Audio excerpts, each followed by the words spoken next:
欢迎总统先生对中国进行国事访问，这是你第一次以总统的身份访华，也是斯洛伐克总统时隔23年再次对中国进行国事访问。你的这次访问具有重要意义。斯洛伐克是最早承认并同新中国建交的国家之一。2024年11月，我同菲佐总理一道宣布将中斯关系提升为战略伙伴关系，引领两国关系驶入发展快车道。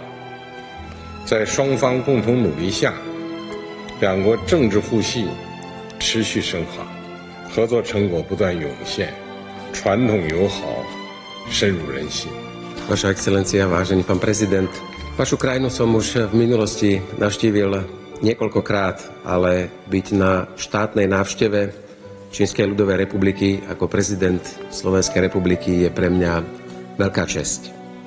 Chcem na úvod zdôrazniť, že Slovensko podporuje politiku jednej Číny.